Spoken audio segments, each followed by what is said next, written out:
durian menjadi berkah bagi para pecinta raja buah di Kabupaten Sidrap. Warga memanfaatkan musim panen untuk berburu durian dengan harga yang jauh lebih terjangkau dibandingkan hari biasa.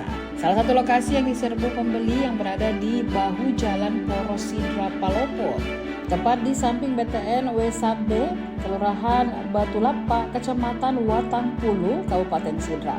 Sebelum tiba di lapak, aroma khas durian sudah tercium dari jarak 1 km.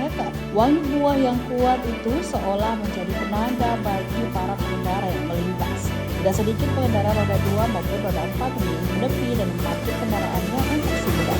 Ada yang membeli untuk dinikmati bersama keluarga dan ada pula yang sengaja berburu durian karena harganya sedang murah. Di lapak milik Mulyana, durian dijual dengan harga yang ramah di kantong, mulai dari Rp5.000 per buah hingga Rp100.000 per ikat tergantung ukuran dan kualitasnya. Meski berjualan di Sidrap, durian yang ditawarkan merupakan durian lokal pilihan yang didatangkan setiap hari dari sejumlah daerah penghasil seperti Pasangkayu, Masamba, dan Poso. Ramainya pembeli selama musim durian membuat omset penjualnya ikut melonjak. Dalam sehari, Mulyana mampu menjual sekitar 1.500 buah durian dengan pendapatan sekitar 3 juta hingga 5 juta rupiah. Nama saya Mulyana, saya pemilik durian yang dijual depan. Mulai harga 5.000 sampai harga 100.000 4 biji. Ini dari kampungnya dari daerah Pasangkayu. Ada juga dari Masamba, ada juga dari Poso. Kalau yang ini yang dari Pasangkayu. Berapa setiap hari yang kita order?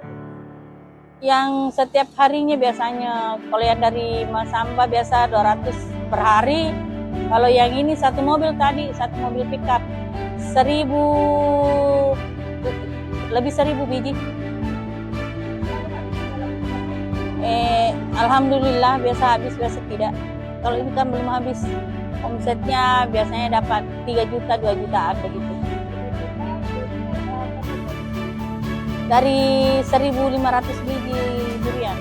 Ini Kampung Baru Batu Lapak, Kecamatan Watangpulu.